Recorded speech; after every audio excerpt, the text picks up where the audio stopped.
All right.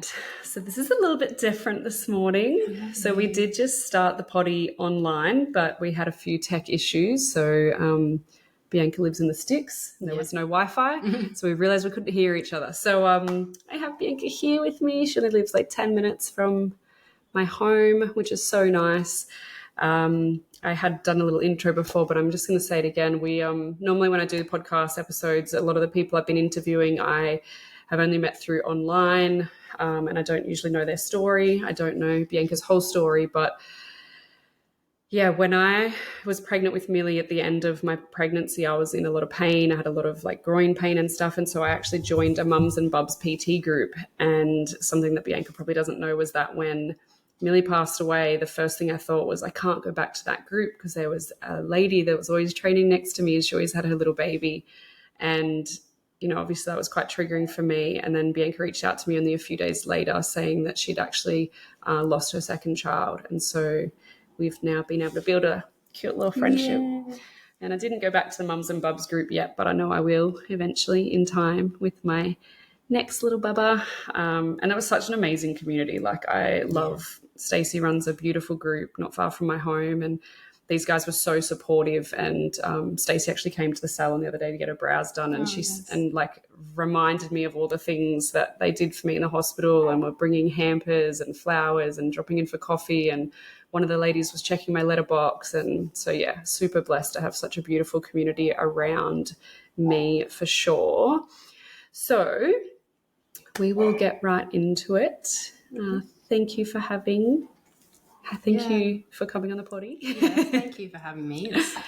It's nice to always talk about Bronte and our story. And to be honest, I haven't really said it probably out loud. Really? Yeah, very often. You're not the only one. Like I feel like I've told Millie's story a billion times because I know when people came to visit and they were like, you don't have to share if you don't want it. I'm like, I can't not. Like I can't not say this whole thing. Yeah. So I love that this is a space that you're able to share the story in full. So my first question is always the same, but who were you before you lost Bronte?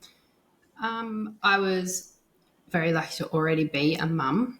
I had a little girl. She was about 21 months when we lost Bronte, but I was like leaving my little idea of a fairy tale. I always knew I wanted to have babies, and I'd always loved babies growing up and babies and kids around me, and I always wanted 2 little girls. That was like always my thing. I'm one of like 2 girls as well, so I just wanted sisters. I want like to them to have sisters. So I met my husband when we were 16, so we knew like pretty early on, we'd spoken about it, that we wanted to have kids young. So we got married when we were 23, and not long after we tried to have kids, and the like usual story that it was like, right, we'll just have sex without a condom, and then you just ta-da, pregnant. Right? Yep. So like the first month that we tried, I was like, we're going to be pregnant. Yeah. And I remember telling my mum, being like, pretty sure I'm pregnant. And she was like, oh, how do you know? Like, have you done a test? And she's like, I was like, no, we just had sex. Like on purpose. Yeah. And, you know, like I'd gone off the pill, and I was like, it just at school they just said it just like, don't do it unless you want to have a baby. And we're like, now we do. Yep.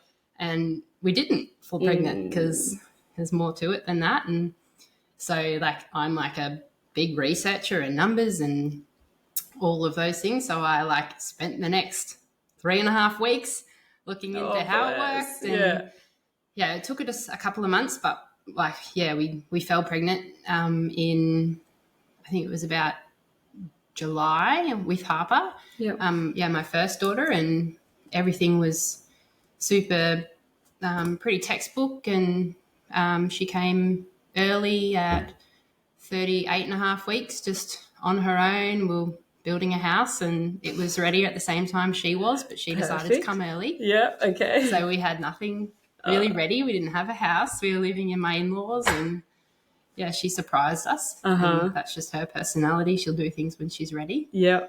And everything went really well, and we knew that we wanted to have them closely together. There's a bigger gap between my sister and I.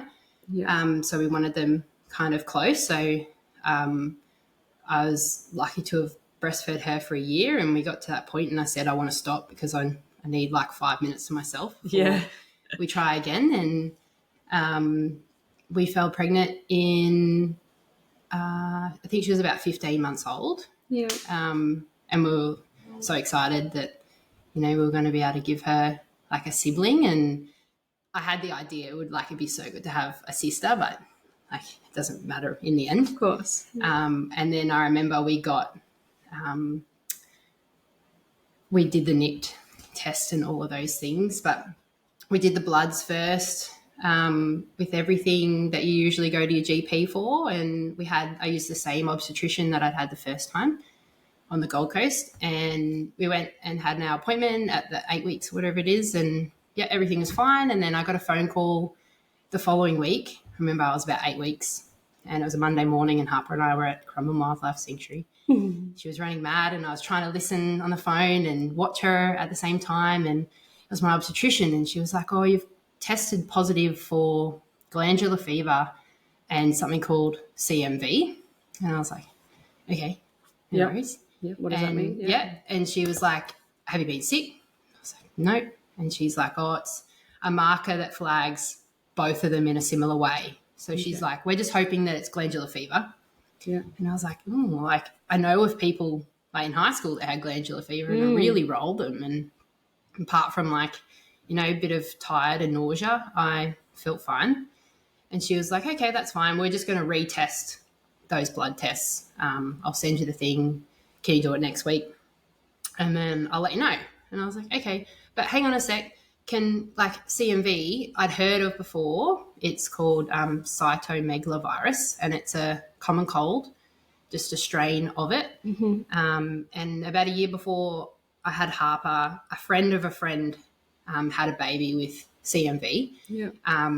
And she created an Instagram page and to create a bit of an awareness about what CMV was. Prior to that, I hadn't heard. And it's typically like a childcare virus, they call. She worked in a childcare when she fell pregnant with her first baby and contracted CMV for the first time. Wow.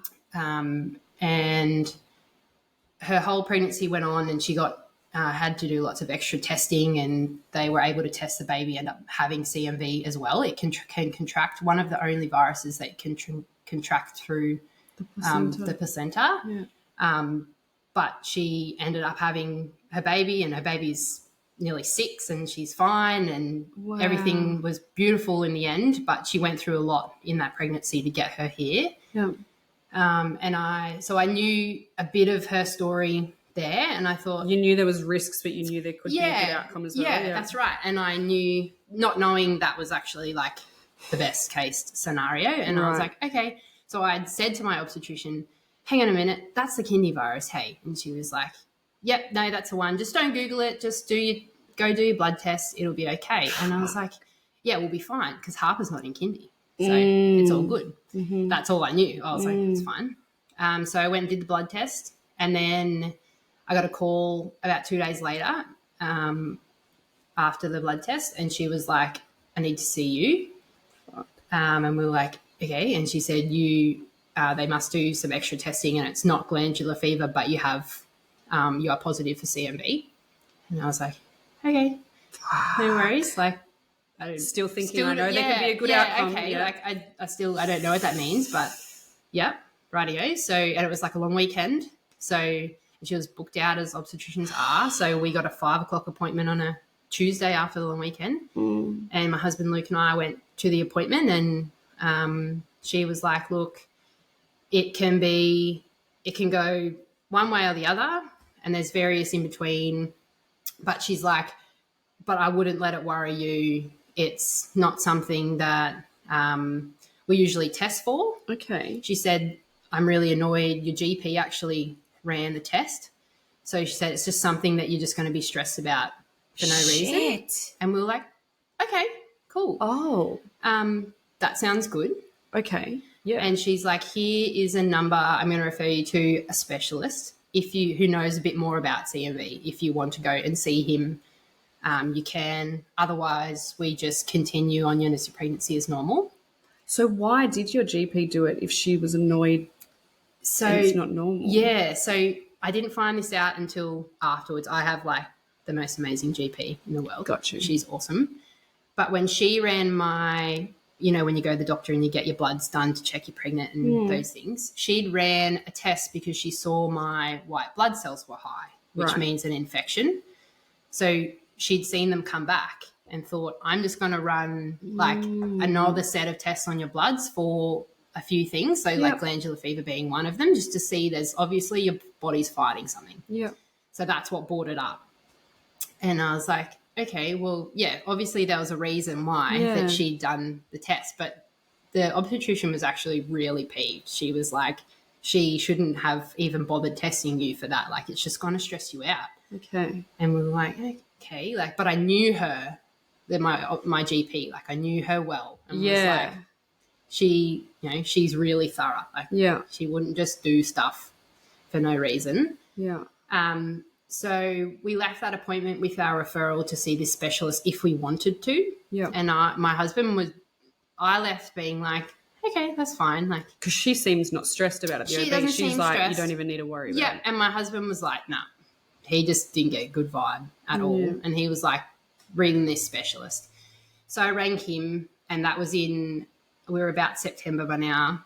The next appointment with him was because he was a like maternal fetal. It was in January. Yeah. So I was like, it seems like a long time. Like, I'm due at the start of May with this baby. Like, I feel like I need to know a little bit more sooner. So I booked the appointment, and they were like, I'll let you know if anything else comes up. And in the meantime, I messaged that friend of a friend that had the CMV baby and said, just wanted to like ask you some questions about it. Mm-hmm. And she was like, no, you need to see this obstetrician that she saw, who is a specialist as well. She's like maternal fetal. She's like, you need to see her now. Like, that's who she saw with her CMV baby. Yeah. And she just happened to be pregnant with her second baby at the time and was going to an appointment that day to see her. And she was like, I'm going to tell her about you. And I was like, okay, but maternal fetal, they're like the busiest people ever. Yeah, yeah. And they only deal with really sick babies. Oh, and so she rang me. I got a call from my friend that afternoon, and she was like, ring her office. She will see you tomorrow. I was like, what? And she was like, she said she can't normally take on people. She wants to see you tomorrow. I'm like, okay. So this was about 10 weeks by then. And we went in for a scan, and everything was fine. And she kind of sat us down, and she was like, this is actually like quite serious.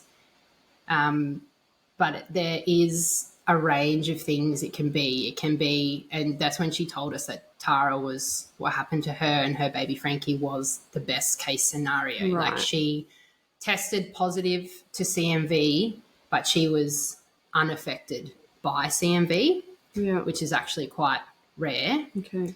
And she said, like, the worst case scenario is that the baby will be positive, and then be severely affected by CMV in utero, and then won't survive the pregnancy.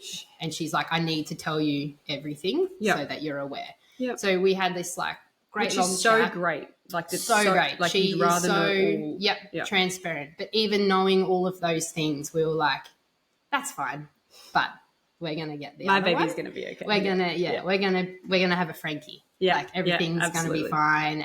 And they said most common outcome is that babies are born deaf. That seems to be what is affected the most. And we were like, that's fine. We can put things in place with deafness, and there's so much technology just ever evolving. Yeah. So, we'd spoken about that this is most commonly what's going to happen if your baby was to even test positive. There's still a chance that they haven't tested positive. They could still be negative. And if it doesn't go through to baby's just fine. Fine. Yep. Wow. So I don't know the full stats, but it seems to be all over the place. Sure. Okay. And because it's CMV being one of the things that doesn't get tested for, there's a lot of So if my GP hadn't have done this test, we would not have known until the day that we went in for the scan and seen Bronte the way she was. Fuck. And we were just being like, hang on a Totally minute. blindsided. Yep. And the 20-week scan that I had with Harper was wasn't at my obstetrician's rooms. It was at just a little place that did the major scans that I went to for your 12-week scan and that scan. That was it. Yeah. So we went away with that appointment, still feeling positive. She's like such an amazing lady, and she just has that, you just feel safe, that everything's going to be okay. Yeah. And we tried to tell our families in a way that, we were optimistic, but we just didn't really seem to convey it maybe in as serious. Well, we didn't know it was as serious it was either. Yeah. It was a bit like, we don't really know. Everything looks okay at the moment. They can't really see anything on a scan until about 16 weeks. Okay. So we were holding on to that. I was about 10 then. So she said, we'll have fortnightly scans for now and then just see what happens. So we came back at 10 then everything looked fine. 12, everything looked fine. 14, everything looked fine. We got to 16 and she said, this is where, if there's anything to see, we'll be able to start seeing. And everything was fine. Fuck. Great scan. 16 weeks, everything looked perfect. She, amazing. looked normal. And so we waited and went to the 18-week scan. Mm-hmm. And normally I'd have to bring, because Harper wasn't at kindy or anything, she was just with me. So I'd be bringing her.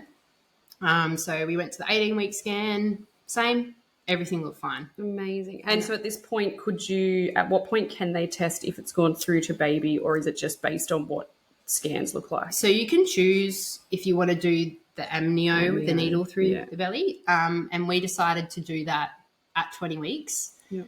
And she'd said that's kind of like when it's closer to 99% sure. If we'd done it earlier, there's still a bit of a risk. Like you probably want to do it again later on. And I was like, I'd rather just wait to 20 weeks. And so can baby contract it at any point, or if it's got it, it's got it? Like it wouldn't be that it wouldn't progressively get it. Sure. It would just because they can kind of look at your like CMV numbers to see when you might have contracted it. Wow. And they thought it would have been really early days, like right around conception sometime. But I was never sick. Like I never... Did you go, like, can you recall where you went somewhere? Because this was...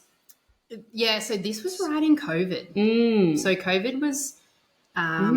December 2020. So that was when I had her. So we conceived about like August. So it was like everyone was washing their hands. Everyone was staying away from each other. We were like in the depths of COVID. So I was like, what? Like, I'm not even sick. How, I hadn't, no one gotten COVID yet. Like we're all, staying away from everybody. Like, I later looking into CMV more, so when it says it's called the kindy virus, they don't mean the kindy itself. They mean the age of the children that you're working with. So under 2, children under 2 are the biggest carriers for it. Gotcha. So, and I had a 15-month-old. Gotcha. And so she could have got it from the park or from anywhere. And it just presents as a common cold for her. I could have got it from my husband. Mm-hmm.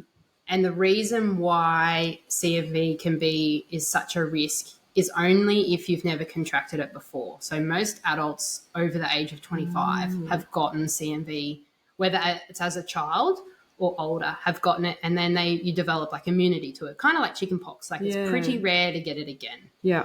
There's no vaccination for it because there's just not enough research because it's not tested for in pregnancy. And so this would have been the first time you'd ever had it? Yeah. So that's the only way it can pass through is if it's called a primary infection. Right. People get it as secondary infections, but it can't pass in utero like a primary. So that was some extra testing that we had done when I first started over with the maternal obstetrician, was she wanted to determine which way I was. Okay. But she said, yes, it's primary, so you have the risk of it passing over. So, and it's just passed on by, just coughs and sneezes or sharing utensils and drink bottles. I saw in one of my like pregnancy groups when I was pregnant with Milli, and there was a lady really freaking out about this thing that she could catch from, like she was literally trying to isolate herself from her daughter because she was really scared. And I remember everyone talking about it, but I just had no idea what she was talking about. And I remember thinking, oh, I don't have kids in school, so that doesn't matter. Like, that's so crazy. So, but I didn't know that until later on. I just had knew it as school. Being not in childcare yet. I was like, well, we're fine, obviously. Okay. And then, we went to the 18-week, everything fine. So we were like, we're good. Laughing, keep going. And I remember it being right in the middle between the 18-week and the 20-week scan. I remember getting out of the shower one day and Luke walked in and I said to him, I don't know what it is, but I've just had like a feeling come over my body that I just feel different. We were so positive and maybe naive as well that anything could go wrong. Like, you don't think anything's going to happen to you. Yeah. And I just said to him, I don't know, I just feel not so positive all of a sudden. And he's like, okay, like, do you want to go and get a scan? And I said, well, I only saw her last week. I see her next week. Like, I'm sure it'll be fine. I said, I'm just thinking out loud. Yeah. And then nothing else. I didn't really think much more about it. And we came to our 20-week scan and we decided to leave Harper at home. We left her with my mother-in-law, so we dropped her off that day. We went to work and we had an appointment. It was about 11 and, of course, everything was running late. So we were just hanging around and we're having the amnio done that day too. Okay. Which is a risk as well, right? Yeah. It's a risk. Is an amnio still a risk of miscarriage even later in the pregnancy? Yeah, because you can get a bleed. Sure. Because it's an infection as well, because you're entering to take a sample of the amniotic fluid. Yeah. So we went into the scan and I remember walking, like, it's funny, you like remember walking, being like them last moments of who I was. I remember and I was huffing and puffing because we were walking up the hill to Gold Coast Private. And I remember my husband saying to me, so what happens after today? Like, do we stay with the maternal fetal obstetrician or do we have to go back to our other obstetrician? I said, I don't know. I think like we'd just stay on with her. And he's like, I feel bad. Like there's people that would really need to see her. And I was like, yeah, true. We're kind of like taking up a spot. Because, she's looking after all these sicker babies and then there's just us like breezing through a pregnancy. And I was like, yeah, I'll ask her. But we really loved her and he was off it at our other obstetrician. So he was like, I'd like to stay with her, but I feel bad. And I was like, oh, we'll just see what happens. Like, we'll ask her about it. And we walked in, everything was late. And we sat down and we saw the sonographer first that we'd like always seen.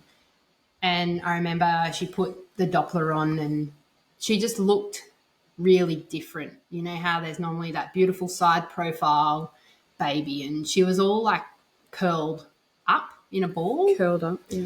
And I was like, I remember saying, gee, that's a tricky position to be in for, 20 weeks is a big scare and they've got to measure everything. And I remember she said to me, that's okay. Have you had any bleeds? No, nothing. You've been feeling kicks? Yep, everything's fine. And she went straight to the heartbeat as they do. And it was low. It was only about 100. And I was like, I said, it's lower. And she's like, that's okay. And went straight to the brain and you don't know what you're looking at. You just see all the glowing and dark bits. And she asked me again, had I had any bleeding?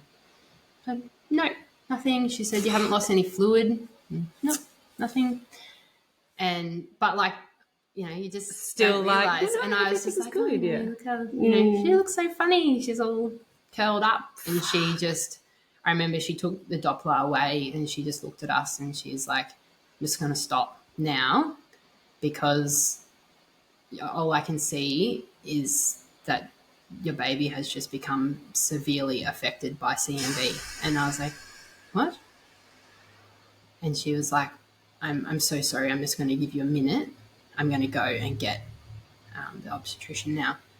And I remember we just like sat there just staring at a blank screen, and we were like, okay, like, what does that mean? Yeah, like it. And so I don't even know if we looked at each other. I didn't move, Luke didn't move.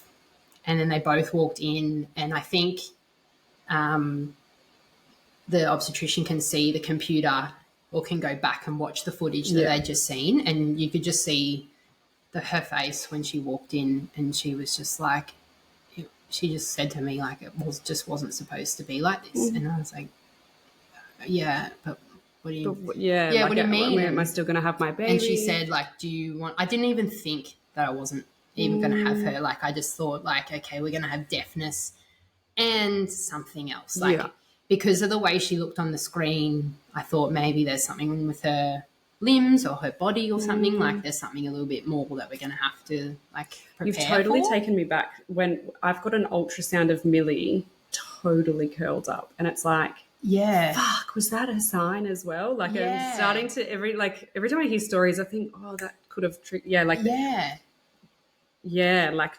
literally, like, and I'm like, oh, look at her all tucked in like that. That's what, like, you could just see her spine, and she was just like, it was so strange. Wow. Like, it wasn't that, and we have ones of her of the, the beautiful side profile that you see.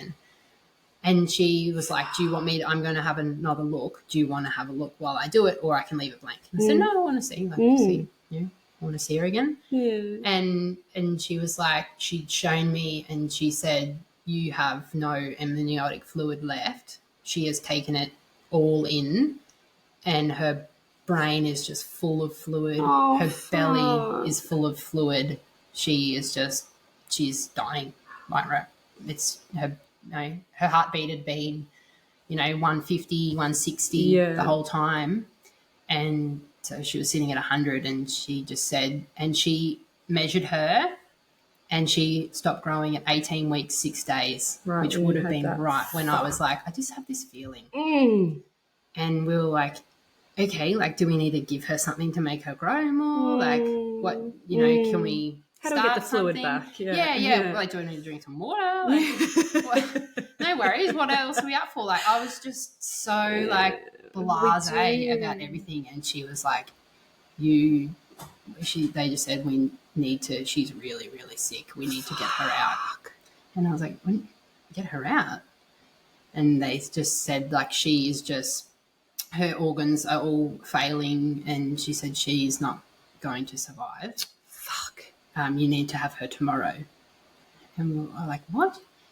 And apparently there's like they did like some checks on me, and there's like a mirror syndrome that mums start to have, where, like, because you're so connected and your body knows what's happening, like, things just start happening to me that are happening to her. No way. So they're like, it's like urgent that we get her out.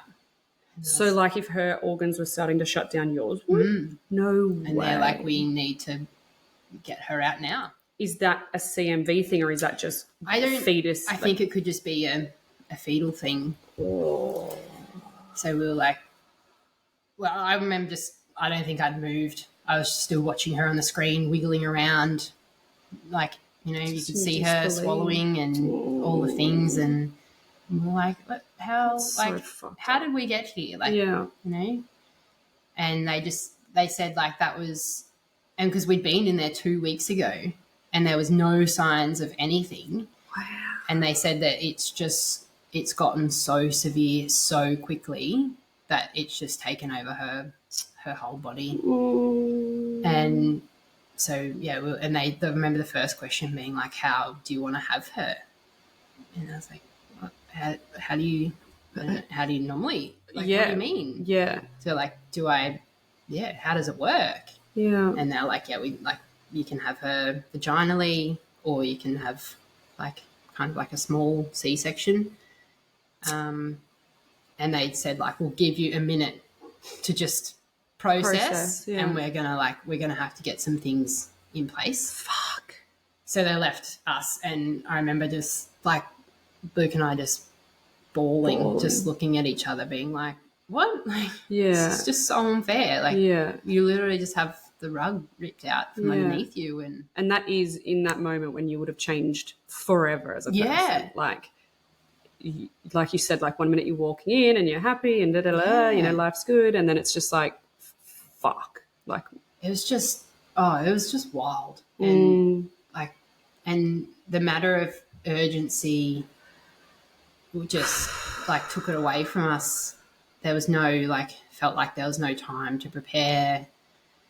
I do wonder a little bit if the timing, because this was the week before Christmas. wow. Oh, man. Fuck. And I hadn't said to you yet that, like, you know, we'd spoken about doing this a few times, and I've kind of been putting it off. And then when I'd messaged you about doing it, and we were working out the dates of like today being available, like her third birthday's on Saturday. Oh, no way. So this all happened like 3 years ago on Friday. Oh, this day. my God. So like the timing of it is like, it's divine as well. Yeah. Being like, you know, it's kind of finally time for me to like share it all. And so they came back in, and the head midwife was, she had a tablet with her, and they're like, you know, you need to take this tablet to, I believe it was to soften the cervix or something. So and basically inducing you. Yeah, inducing me. And they said, like, you need to take this tablet and come back at 7 o'clock and we'll, induce you from there. And, we were just, they were like, have any questions? And I had nothing at all. I just was crying and had no words, nothing. It was, they were like, are you guys okay to drive? And just shrugged, and we went out a side entrance of the obstetrician's room and had to walk out of the hospital and back to the car. And I remember we just sat in the car and we're like, where do we go? Yeah. Like, what do you do now? Yeah. So what time would this have been? And this was like 2 hours later. And you had to be back there at 7 p.m. Yeah, so this was probably like 1 or 2. So we had to be back at 7 o'clock in the morning. Oh, in the morning? Yeah, in the morning. So we had the night, but I had missed calls from my mum because she knew I was having. They said don't bother with amnio as well, because no point doing that now. Like, we can confirm enough with the way that she is that she's definitely got CMV. And I remember because mum was worried about like the procedure, not, you know, it was never worried about the scan. She just wanted to make sure that bit was, and didn't hurt too much and stuff. And I remember Luke's car was still at work, but we just drove straight home. And I remember we just laid in our bed, just crying, and my mum was trying to ring. And so was Harper at your mum's house? She was at my mother-in-law's, but just down the road. But we hadn't spoken to anyone yet, and this was probably getting closer to like 3 o'clock by then. And I was like, we're going to have to ring. And I answered one of her calls, and mum was like, is everything all right? It's been like 4 hours. Like, why didn't you call me? You know, she was like getting fair at me, like, why didn't you call me? Like, what have you been doing? Yeah. And I just said to her, like, we're going to have the baby tomorrow. And she was like, what? And she was like, how? Why? Why am I have the baby tomorrow? And I said, she's really, really sick. And she just hung up, and she was at my phone at home within 20 minutes. She just drove straight over, and she was like, you know, I was like, I don't even know how to explain it to people, because like I felt like we didn't know enough about it, just that we were going to have her. And when my mum got there, she was like, okay, you're going to have her, no worries. And then like, she'll be in hospital till like the end of the pregnancy. And I said, she's 20 weeks. Yeah. She's just going to pass away at some point. And so like, you don't even, you know, I hadn't realised that I hadn't, you know, explained that bit. Yeah. That, you know, she wasn't going to survive. And then, Luke rang his mum, and we wanted to see Harper just for a little bit. And so she brought her over, and, you know, he just kind of trying to hold it together. She was a little bouncy 21-month-old, and she was couldn't really care less from us because we interrupted her nanny day. And we were like, "Hey, man, can you give us a cuddle?" And she was like, "Oh, she gone like back into doing whatever she was doing." And she was just the little light that, like, forever she still is. Yeah. And so yeah, we had to tell her mum too, Luke's mum as well, and then we decided to leave her with Luke's mum for the night, so that we could because we said we're not going to sleep, we've got to be there at 7 in the morning. Like, you just have her, and we're just not going to be like, I don't want her to be around us for the night. And so we just last minute decided, it was about 7 o'clock at night, and we decided to go down to Burleigh Beach and just have some fish and chips. And so we spent a lot of my pregnancy just at the beach. It was summer and it was December, and we loved it down there. So I wanted to hear the ocean, her to hear it for one more time.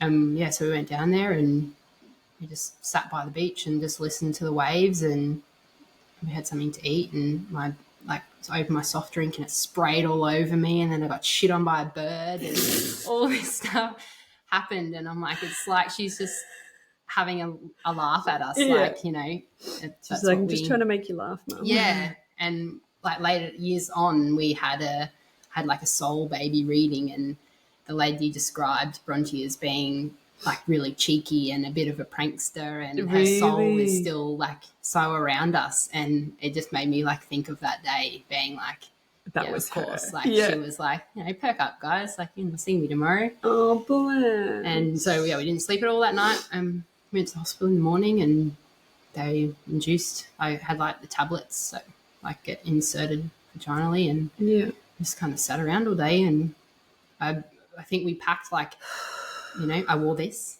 Yeah. This exact dress. I love that so much. With me, and I wore the same, like, you know, undies and bra that I'd worn to Harper's labour, and I remember just getting there being like, holy shit, so I remember just asking the midwives, being like, so am I going to like go into labour? Like, is it the same? I was terrified of, and I wasn't terrified of labour with Harper, and I had a really positive experience, but I was terrified of what it was going to look like and what like she was going to look like, because they'd said how large her head was and her belly was because of the fluid, and they said it's just going to be the same, you just don't have to dilate like as far because she's only small.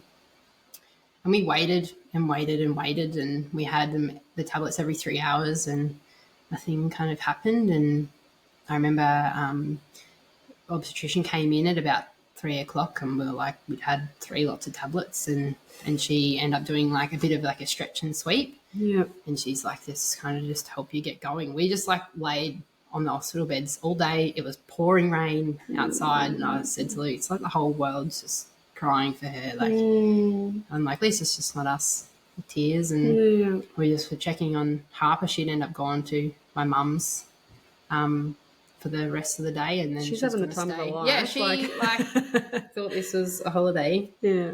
And it ended up being that day was our 10 years that we'd been together, 10-year anniversary. And I was like, of course it will be.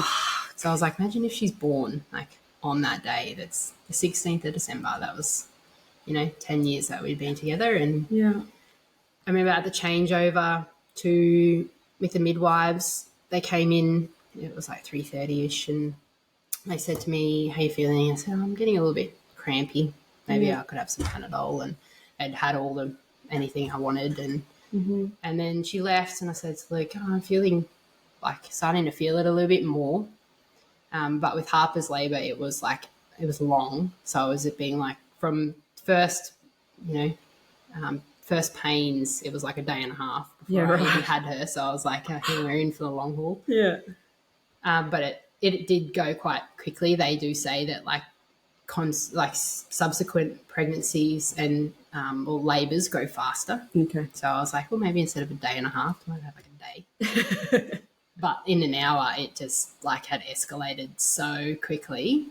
And I was like over the back of the bed, and I was feeling her kick the whole time. And I was like, I I remember just being in tears, being like, surely not. It's like, not fair. Yeah. no. And they said, like, there's a chance of her surviving the birth, or she may pass away, like, in the moment. So I was just so worried about, what she was, what did I need to do? And I didn't know which way I'd prefer, if I'd prefer her to be alive or, had already passed away. And had they prepared you for any of this? Like, had they told, like, they would have obviously had like a whole peds team there and stuff, or no? Nothing. Why? Well, she was only 20 weeks, so they weren't going to try and revive her.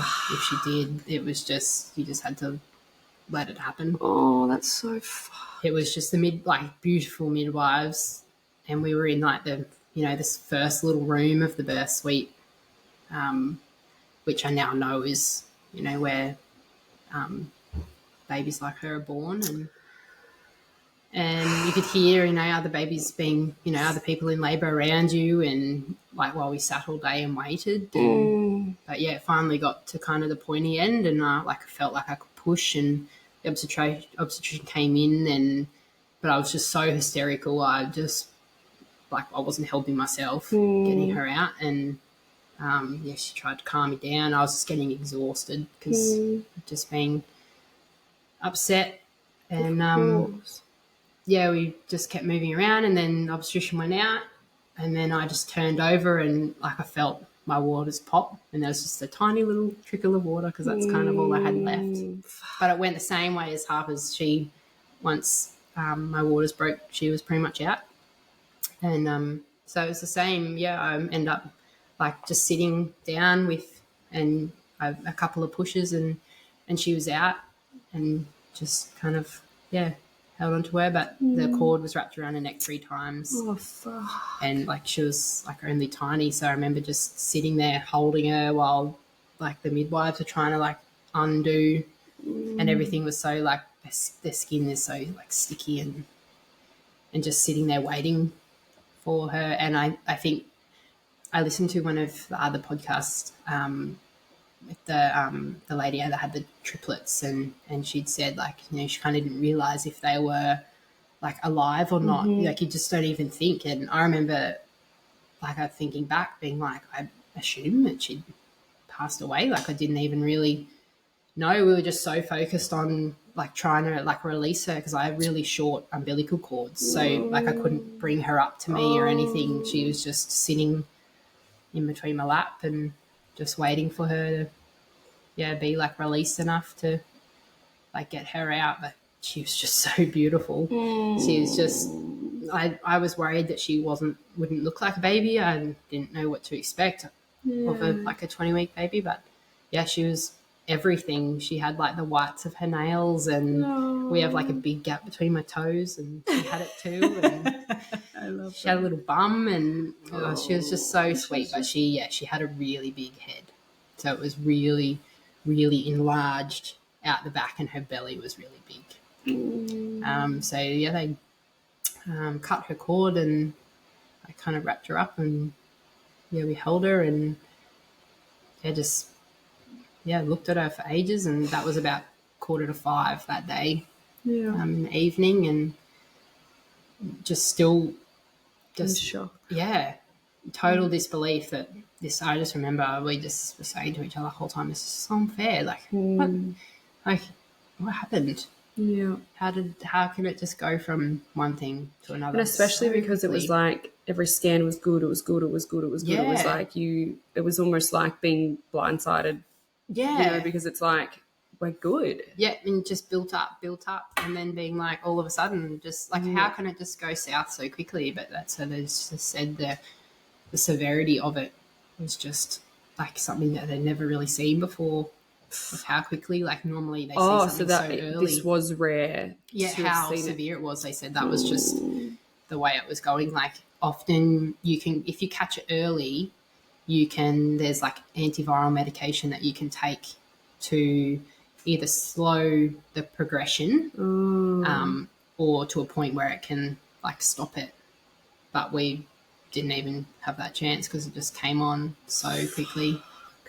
So and we spent like they bought the little cuddle cot in and a bed for Luke, and they said like we could stay as long as we liked. And the midwife took some photos for us, and it's really nice, the photos that we have, like of the three of us together, and kind of spoke about like I didn't know if I wanted Harper to come in, but I thought I wanted like my mum and, you know, my mother-in-law to come in and meet her. But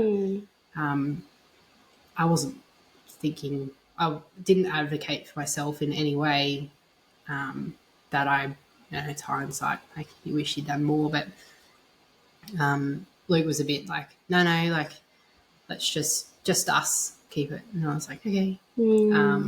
But something else, I have like lots of regrets, but I remember holding her just after she was born, and I think it was the obstetrician came in and said, do you, what do you want to do regarding her birth and the time and things like that? Because they said in Australia, births over 20 weeks are recognised as like a child being born, and to do a funeral and things like that. But under 20 weeks, they're not recognised. And she was 20 weeks one day. And they said, we can backdate her with Christmas coming up. We can backdate her birth so you aren't required to register her birth and things like that. What? And I remember just holding her, and I don't know, someone could have told me, sign here, this sign away your house. Absolutely, yeah. So I think I just shrugged my shoulders, and she was backdated to 19 and 6. You're fucking kidding me. Yeah. So she's not registered, so they classed it as a miscarriage, which means you also wouldn't have got mat leave. Fuck off. So that was a Thursday, and I went back to work on Tuesday because I couldn't afford it. Yeah. That makes me so sad for you. Like, that is the most fucked up thing ever. Yeah. That is not fair. Yeah. And I don't remember anything.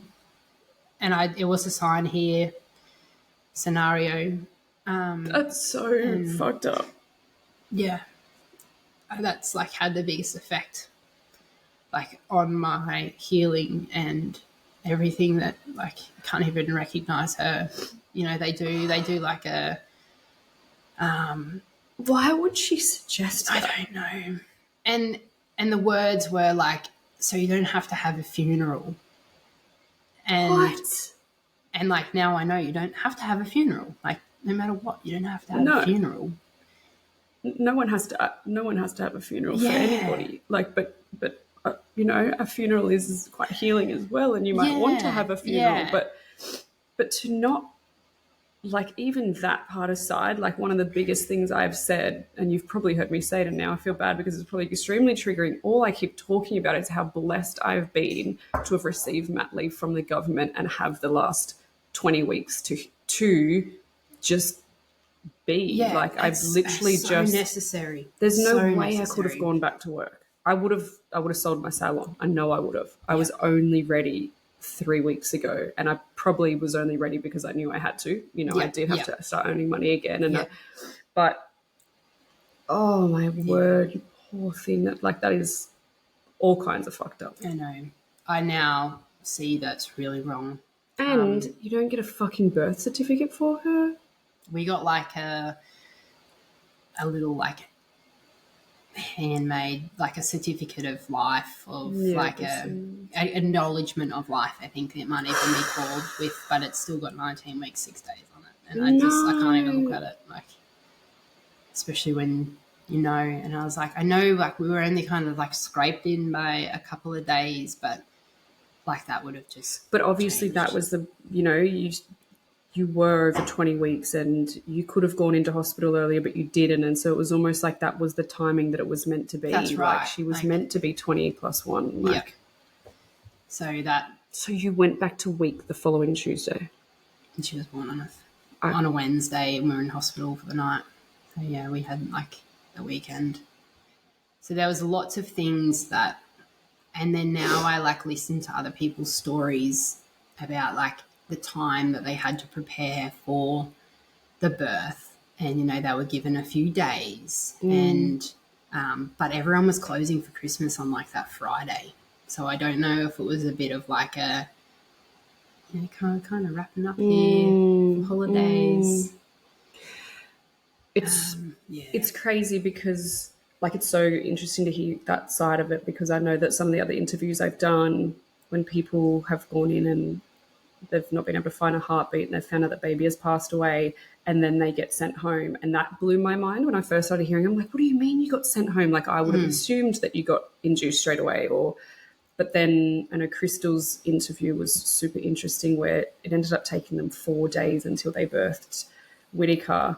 Yep. And she said in that time, it did give them time to prepare and speak to the family and talk about things and what are we going to do, and they're Kiwis. And so they have a really strong cultural thing around death, which I have learned a lot from her and I think is amazing. So I've always thought they would do it the way they've done yours, where it's like quite quick. But then I can see what you're saying, whereas you had no time to process. No, and I didn't even think to bring her anything. Like I didn't bring, and we, you know, we're having a second girl, so we had, you know, clothes and blankets and toys, and I just wish I'd taken her something. Like we just well, what would you think to pack? You know, all you've really been told is that she's unwell, she's not going to make it, and you're giving birth tomorrow. Like, and then all of a sudden it's like, I'm just gobsmacked. I know. It took me I didn't even think that would be legal to fucking backdate it for starters. Yeah, it's not. It's not? No. Okay. It's definitely not. Because that's fucking weird. Yeah. I even thought it was crazy. So when Milli was born, they popped my waters at 11:09 and she was coming out at 11:11. Yes. And they put her time of birth down as 11:13, but I had photos that it was actually 11:11. Yeah. And so I asked them to change it. I thought they'd say no, and they actually said yes. I was really surprised. So, but I mean, that was 1 minute, 2 minutes, not days. Yeah. And like now maybe because I doubt that they probably like registered her as being born in their system and stuff like immediately. So like maybe if I had thought about it soon, like, you know, it would have had to be within the day or two to ring up and be like, I changed my mind. But I'm sure I signed something. I don't. And like you saying that you shrugged your shoulders, I say it all the time to people. Like every time they'd offer me things in the hospital, I remember just looking up at the midwives and just shrugging. Like, I'll do whatever you think. Like, do you want heartfelt photography here? I'm like, Do you? We're going to give you these bears. I'm like, like you don't literally trusting anything they say to be what you need in that moment. Yeah. And so of course man. Yeah, no. And like we weren't offered heartfelt or bears of hope, or there was kind of nothing apart from, I'm sure the cuddle cot was bears of hope. Okay. But we were able to have her overnight, like in that cot, and you know they offered me a sleeping tablet, and I obviously didn't take it, and I just sat there with her like on my chest and just sat there all night and just looked at her, and Luke had a bit of a sleep, and we were given like an angel gowns. Australia does like a little gown to wrap her in. So I think somebody brought up angel gowns on one of the podcasts and my brain didn't click, but I almost got married in 2012 and I didn't get married, and I'd heard, and then I tried to sell my dress for years, whatever, blah, blah, blah. And in the end, I was like, I actually don't want it, but I'd heard about an organization called Angel Gowns. It was 10 years ago. I donated my old wedding dress. So did that was never. Did you? Yeah. Well before. No, a month after she was born. I never How crazy is that? Yeah, and then somebody brought it up on a potty a couple of weeks ago, and I didn't really click. And then I was driving the other day, and I was like, Angel Gowns. Oh my gosh! Yeah. I donated my wedding dress 10 years ago to a funeral home in Bondi. I had this big over the top crazy dress that they were like, we would make so many gowns for little babies. And I remember at the time thinking, oh my gosh, that's so awful. Imagine having to bury a baby. So like your dress could have been like part of your dress could have been like any one of these, like your guests. That whoa, like so crazy. Yeah. It's And just yeah. intertwined. Wow. Okay. So yeah, they gave us a little. So they gave you a little gown to like wrap her in, and a little beanie that they found, like the little handmade beanies. They found one that fit her big head, and yeah, we just like held her in that, and then it got to like the next morning, and they like had said we could stay as long as we wanted, and my husband was kind of like, I don't think I want anyone else to come in, like, because, and I was like, shrug your shoulders. okay, Yeah. I don't know, sure. And then he was like, I think we should go, and so it was probably like mid-morning, I'd say, and he was like, yeah, let's go. Like Harper was at my mum's, and he's like, let's just go and pick her up. And I was like, okay, but how do we leave? Like, how do we leave? Like Bronte just sitting in the cot there on her own. Just, yeah, blew my mind. And when the midwife came in next and Luke said, like, I think we want to go, and I was like, okay, like, how do we do this? Like, do we just go? Like, and they said, like, we can just, I'll stay with her in here while you guys go out if you want. And yeah, it was like the most awful thing I've ever done. Like, just no one should have to do that. And I remember we walked out of the room, and there was a little like reception desk there, and they must have said, like, you know, that preparing that we were going to go. And I remember a lady walked around the corner holding an FBOS machine, and she was like, this young girl, she was like, I'm so sorry, but your health cover, because you haven't served your 12 months. Shut the fuck up. Swerved 10 months of your private health you need to pay for today before you leave. So we were hit with, like, it was like $1,600. That did not happen. Yeah. And while we were standing there, like, I was just fumbling. Like, I had to transfer money onto our card. I was like, who the week before Christmas has $1,600 on their savings card?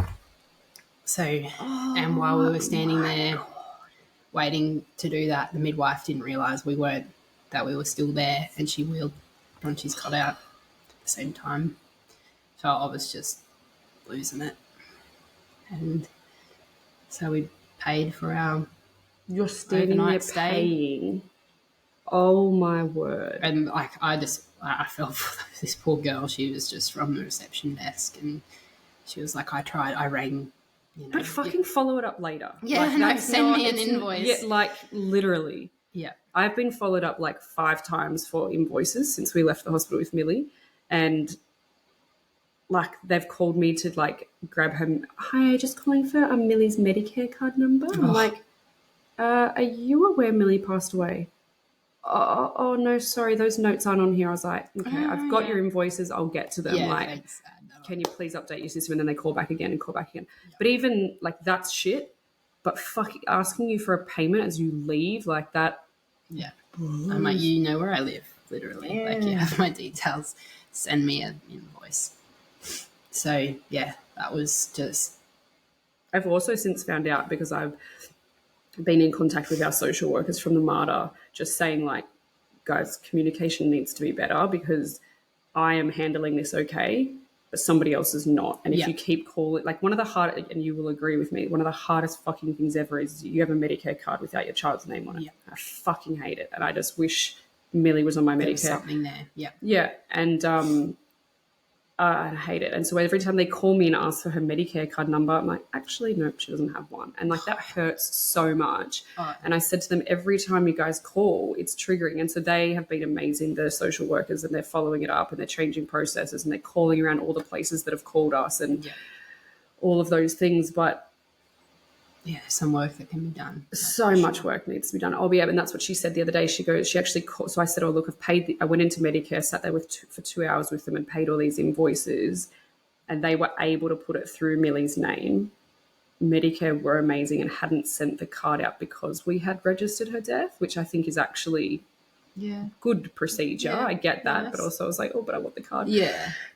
So that was good, but then the MARTA actually called one other place and got like our invoices null and void. So they'd actually just sit there forever under the circumstances and wouldn't have needed to be paid. Right. Mm-hmm. Didn't know that. I mean, maybe not all the time, but in this, Yeah. I just know that was what had happened with this, and there were like pathology because they were so I'm getting all these invoices. Yeah. Millie's skull X-ray, Millie's this, and I'm like, $119, $56. This, it's like, fucking kidding me. And especially when you see things written like that. And you're like, I don't want to know. Like, just bulk. Just do it, sort it. Yeah. But I'm so sorry that was your experience. Like, I just think I've sworn at you about 36,000 times. But what the I just am. I know it. I don't think I've ever really said all of that stuff, but maybe to a handful of psychologists that didn't go anywhere. Mm-hmm. But so that was the hospital experience side of it. We got home. I got home and grabbed Harper, and I don't know. I don't remember much at all. Christmas was coming up, and it was her second Christmas, so she was excited because she's understanding. Yeah, understanding a bit more that she's going to get lots of presents. And then I remember that was the Thursday, and the Saturday morning I got a reminder came up on my phone that we had Santa photos and booked in, and she was just so excited to go and see Santa, and so we went. And I remember I remember in the hospital with Harper, we got a born at Gold Coast private bear, and I'd asked for one when we left with Bronte, and I said, "Can I get one of those bears?" Because that's where she was. She was born because we got those the hearts that I wore and then left with her, and then I had a similar one, so I'd pinned that onto the bear, and we took that to the Santa photos with us. And I remember Harper was holding it, and I remember them being like, "Can we just put your teddy down so we can get the photo?" And I was like, "I just wanted to have it, thanks." Did you say that? Yeah, and they were like, "Oh, okay."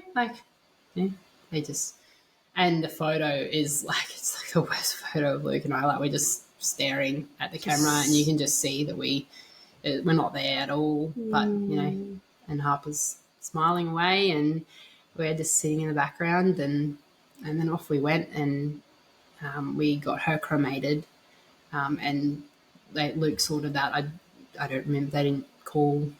Luke must have dealt with that all or something, because I don't remember anything. But the only thing I got was the call the day before Christmas Eve, and said that she'll be ready Christmas Eve to come and pick her up. Oh my word! So we went to where she got cremated, and picked her up, and it was the same place that Millie's funeral was. We picked her up and just buckled her into my seatbelt and in her urn, and we just drove her home. And this is just not what it was supposed to be. And you've just given dreading Christmas a whole new element. And we'd had I had Christmas presents under the tree that I didn't realise until Christmas Day that were to Harper from the baby, and to the baby from us, and just little bits and pieces that you just got smacked in the face everywhere. And I still do something, will just get me. But I have no memory. I remember people just the comments. Everyone talks about the comments that you get, and about oh, yes, you could have a drink on Christmas. Oh, on Christmas Day, being I just had no words. I said nothing. I would scull a whole bottle of straight vodka and still not feel the pain that I'm already feeling. Makes it all better, doesn't it? And at least you can have a drink on Christmas Day. So I was okay, that's wasn't really a highlight. Yeah.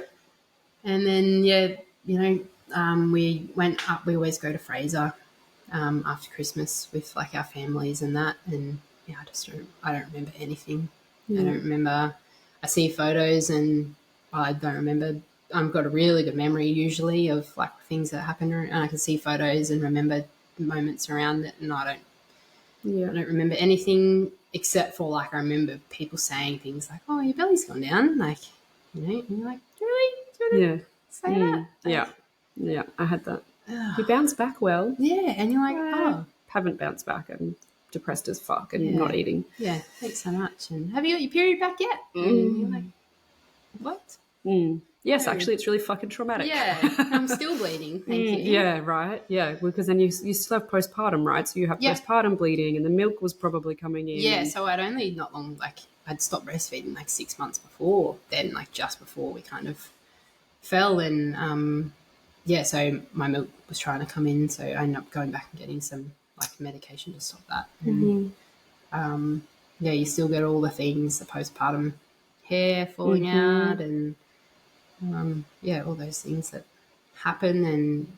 But I had the memory loss for a really long time, and I think I put off any kind of dealing with it for a really, really, really long time. Like, I think Christmas didn't help because you're just trying to get through that. And then it came to January and Harper was starting kindy, which I'd organised when I was pregnant.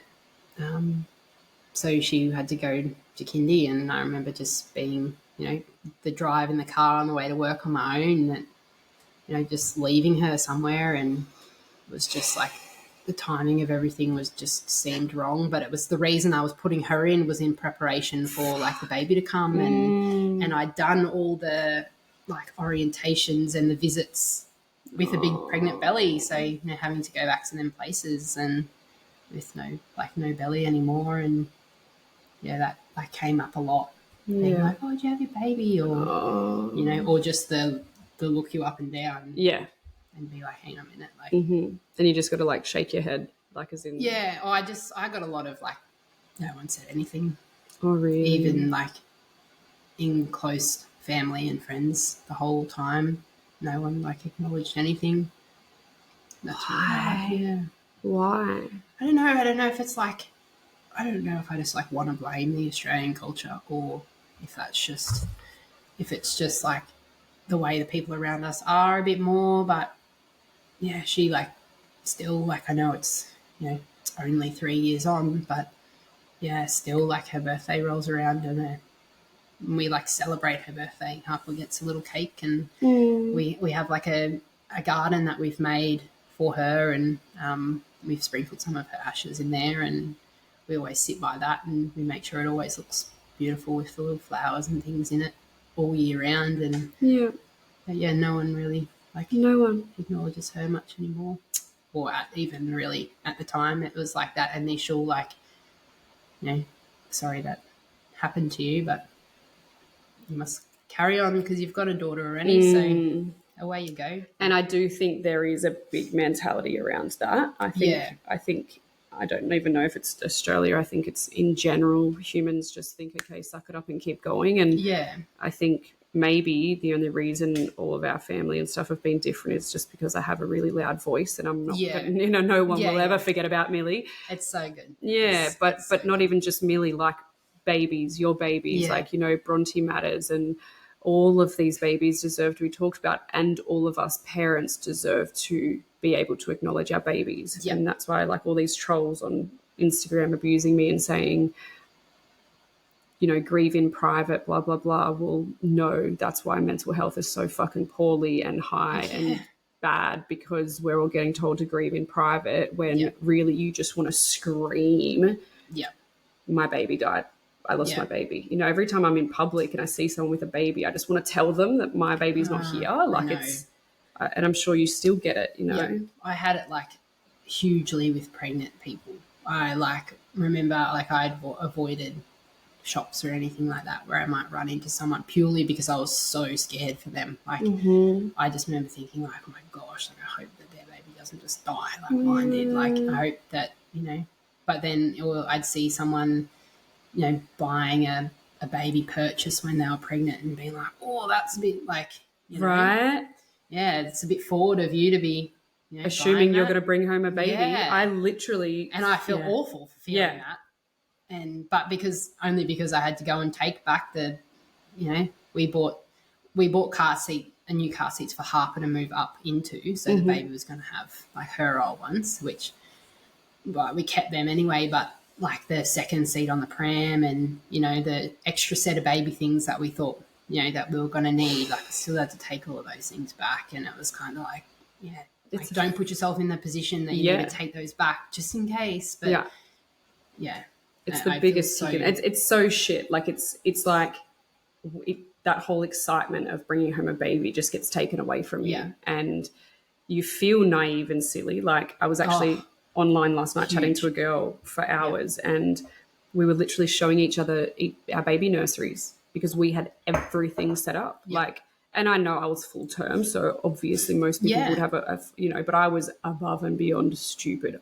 Had every gadget possible because I was so scared of not having something available for Milli. Yeah. And you feel ridiculous. Yeah, so normal. And you just, you can't like unsee it. Yeah. But now when I see people like setting up early, or I mean, people keep commenting on my nice new car, and I'm like, oh, it's Milli's. Yeah, exactly. We upgraded our whole fucking car. Like it's, yeah. But I mean, they're all normal things that you're supposed to do and you get excited for. We had done that too. I'd got a little bit bigger car so that like it was just a bit, had a bit more space in the boot for my double pram. That's why. Exactly. Like, and then I couldn't really look at that pram, even though I'd sent the double pram part back, the seat back. I ended up like selling that pram because the reason I bought it when I was pregnant with Harper was because we had the intention of like wanting to have two kids close together. So I bought the one that could be a double. Yeah. And I was like, this pram's never going to be a double. Like, even if we decided to have another baby further along, it wasn't going to, Harper was going to be bigger. She was going to be bigger. She didn't need to be in the pram at the same time. So I ended up selling that pram too because I was like, I just can't, you can't unsee it the way that you wanted it to be. Yeah. But yeah, that always came up a lot. And so you said that you have quite a few regrets, and I think it's good to talk about them. One, to get them out for you, but two, to like for other people to hear what things may or may not be. I mean, everyone's different, and it'll be interesting for me to hear yours as well because I already have a few regrets as well. Like I think everything for us panned out so beautifully. But then I hear other people's stories and I'm like, oh, I wish we did that, or I wish I knew about that. Yeah, just so much of like just advocating for myself and for her in the time that I needed, especially like going back to work. But obviously it was a huge factor. And I didn't know at the time that I wouldn't get the maternity leave. I didn't know. I'm so angry about that for you. Yeah, I'm so pissed about that. I remember going, because I'd done it like on the app with Harper, and I remember going on the app, a week later and trying to apply for it, and they needed her birth certificate.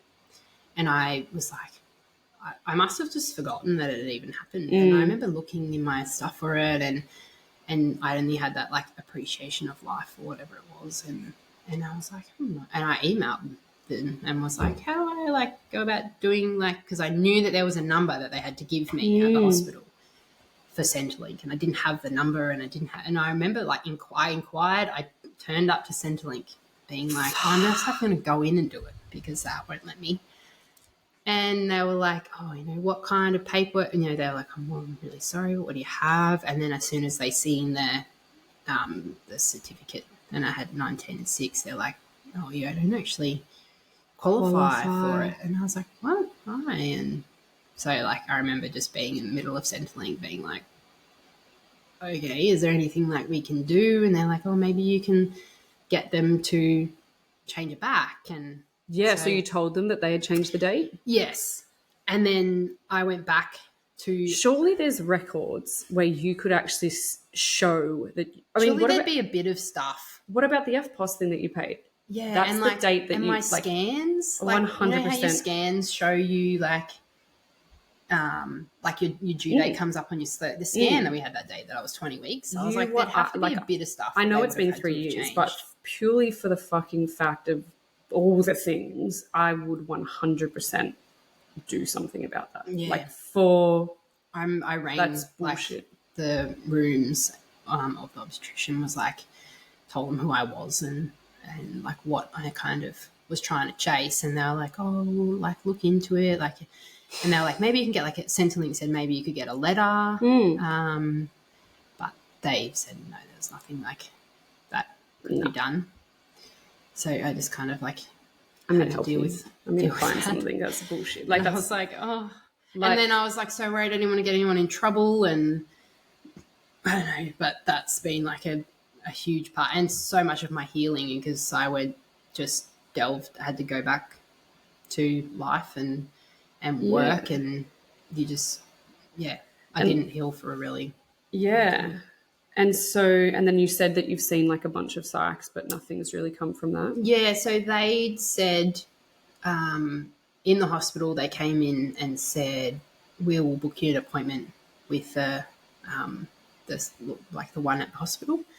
And they gave me a card and just sat it on the bench. And so this was like the 16th of December. And I looked at the date and it was like the 28th of February. And I was like, seems like a little while away, but I suppose that must just be how it rolls. And then so Luke and I went to that appointment, and it was in the obstetrician's, literally in her room that we'd seen her in. And she was like, oh, so sorry, I'm hot desking today. I'm in here. And I was like, oh, you didn't read the notes. You're kidding. And she was like, oh, I'm sorry. Do you want me to try and move? And I was like, I'm frozen. And it's too late now. I'm stuck in this chair. So, what the fuck? And I remember she was like, so tell me a bit about what happened. And I was like, I think we left because we were there for a little bit. And then I was like, oh, I just can't really get past being in this room right now. So I'm just going to go. And she's like, that's okay. Well, just see the girls for my next appointment. I think it's like mid-April. And I was like, oh, well, that seems like a long time. I just thought like it would be, I'd never seen one before either, but I kind of imagined it would be like a physio, like you go once a week or, something. That's what it should be. So yeah, this was like, start of 2021. So there was like a huge mental health was on a downward spiral with COVID and things. So I understand that they were in high demand. And she said about making that appointment. So we went out and paid our bill, and I was like, oh, never mind, because I'm going to need more help than in 6 weeks' time. And they're like, oh, while you're here, we've got your obstetrician's invoice. We haven't worked out how to, sorry, it's been so long. We hadn't worked out how to code it or something like that. So it was another like nearly $2,000 bill. They said, you can take it home and pay it in Bianca. bits. And I was like, oh, what was that for? And they're like, oh, for the birth. It's like, oh, okay, thank you. It's not funny, but it's just like it's not funny at all, but it's just like one after the other after the other. It is laughable because it's like, are you fucking serious? So yeah. And I'd spoken to, not that I didn't expect her to do anything for free either. No, she's a specialist, but I didn't think there was anything else. It's literally and because it had been 4 months, you hadn't heard from them. And they were unsure how to code it. Yes. And I was like, well, this has got to be not the first time that something like this has happened. So I was like, oh, okay.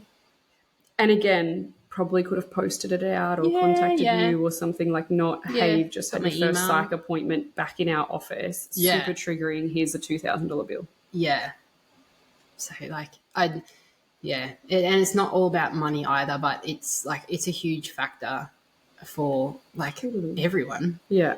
And, I had no idea it cost so much money to birth a baby and then get them, we still had to pay the funeral expense of coming to get her and cremating her and then her urn and choosing that and all of those things. So we'd already forked out. It's cost me way more to have her and for her to pass away than it has had. I did end up going into Medibank one day, and with the bill that I'd paid at the hospital, probably same 4 months later, when I just was having a bad day, I think I was like, right, I'm going in there. And I was like, how? And I remember I got this I just felt sorry for him straight away because I was like, I'm just got some things to say. I'm about to tear someone's head off. Yeah. And he was super apologetic. And they did end up refunding a portion of it. So I still had to leave my hospital excess part. Yeah. So I think it was like 1,600. So there was the 500 excess that I had to pay for normally for your hospital excess. Yeah. But he was like, I'm really sorry, but you're going to have to go back to Gold Coast Private and process the refund on your card to get your $1,100 back. So I had to ring and like meet a guy at the reception with another EFTPOS machine and do like the refund back onto my card.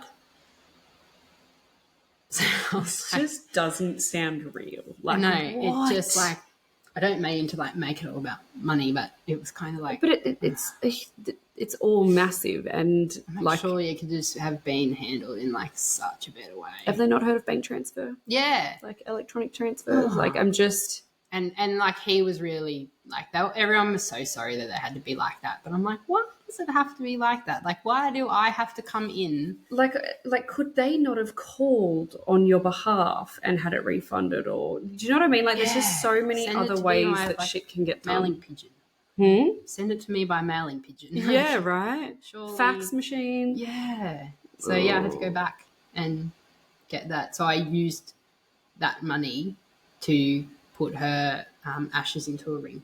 No. Yeah. So I was like, I want the money and I need the money back, but I don't. This is what I'm doing. It's not how I like. How am I going to just spend that? So I was like, right, I'm going to put it into something else. So yeah, I put it into getting a ring made. Do you love it? I do. Yep. Oh my gosh, it's so beautiful. Yeah. I think you sent me the link to this website. Yeah. That is so beautiful. We've had a few things made, some butterflies with some ashes, just like a little like mantelpiece kind of things. And Harper's got one and we have one at work and we gave one to like both our parents to have. So just little bits of her. And is that one of the regrets that you have was your parents not meeting? Yes. Like Harper, she's like the best one about it all because I don't know if it's like they say that like children have this like imagination that we block out as we get older. But like I swear she sees her or, you know, she tells us stories like I've told you stuff that she comes out with. Totally. Even like the way she speaks of Milli and like her name and it just like blows me away. So if you're watching on YouTube, you'll be able to see this. But after Bianca and the girls came to visit me a few days after Milli passed away, Harper came too, didn't she? Yeah. Harper came to visit and we all had a coffee and we sat around. And then a little while later, Bianca sent me a message saying, hey, Harper just drew something for you. It's in the letterbox. And so I went outside and there was this beautiful picture hand-drawn by Harper. And it says, and she told Bianca, correct me if I'm wrong, that this is Bronte and her new friend Milli playing in heaven. Yep. Playing together. So she's like imagined Milli and Bronte in heaven playing together, and then she drew a picture to give to me. And then what was the story the other day? She said something else about it. That like she talks about her coming a lot in like I don't know if it is like in her dreams, but in her room a lot, and she'll tell us about like, you know, that she's was on a cloud, and do you know that clouds aren't actually fluffy? They're a little bit wet, and she'd said something the other day about, and she had her friend Milli, and then now, like, only on the weekend, I haven't, like, told you this, but she comes out with a baby in a pram, and she's like, it's Milli's birthday. Aww. And she just wheels her out, and we had to have a party. I love that. And I mean, that was like 5 months ago. Yeah, like she's still, like, and, like, you know, it's not like I say her name like I say Bronte's. Like, she doesn't get... You know, I'm not reminding her. Yeah. She just comes out with it. So like, I'm sure she is like having chats with them and because in her bed at night, she's forever chatting away and making up little things. So I'm sure she can see stuff. And I'm like, I feel really strongly that like Bronte is still around. Like when we'd had that baby reading a little bit later on when she talked about her being around us and still like a huge part of us and about being a trickster. We had some like baby toys that we'd put away when Harper was like too old for them, these bouncers and things that played noise, and we put them in the cupboard in Harper has playroom, and they would play. They would turn on and play during the night. And Luke and I would be like, okay. We'd just poke our head in and like, because we would be like, what is that noise? And it would be like a farm. We've got this like farmhouse bouncer, and it's you have to press the thing down, and we'd go in and it would be on, not touching the wall. It hadn't been touched in like, since Harper was a baby, so in like 2 years. Wow. Sitting, playing, and we'd just be like, hi, Bronte. Going to leave it for you, like, ha ha, like, and I get flashes a lot of, like, she would be nearly 3, so she'd be, I get like flashes of, something like going past. When I used to feed Jimmy, like now we've had another little boy, and when I'd be sitting in like what would always have been like her room, and I used to like, you just look up and like you've seen something come past the room. It happens like all the time. Her first birthday, we had a cake outside, and I've got a photo of the candles, and the wind was blowing a certain way, and because like the flames were blowing, and then I remember sitting there and we were singing happy birthday, and then the candles blew out the other way. Like, I'm no word of a lie. Like Luke and I just looked at each other and was like, did that just blow out that way? And I was like, I just took a photo of it. Yeah. And we looked back, and like the flame is going that way, but they blew out the other way, and we were like, I love that. Like, and you just, like, I know you feel crazy or not, but you just like, you have like those little bits. Yeah, I don't think it's crazy at all. Or you'd go crazy. You'd go crazy. That's what I always say. Like, heaven has to be real, otherwise, I can't exist. Because one of our dogs starts to walk around the house now, only over night time, and she'll just start like walking sideways and barking like up here somewhere, and like it's just like this little like not even a bark, like a cry. Yeah. And it only started after Milli died. And so I still remember we were sitting at the bench here, and we had friends sitting here, and she was doing it over there, and I thought she was crying at our friend Matt. I'm like, oh, she loves Maddie, like.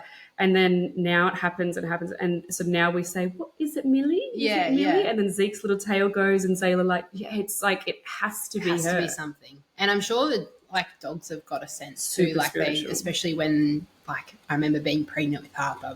Like my dog didn't leave me alone. Like they know something's up. Like I'm sure that their soul is already and they're probably connected as well. Yeah. Like our animals acted so different when we got home from the hospital. Yeah. And like the cat was more sulky and on my stomach and my chest. Yeah, they totally know.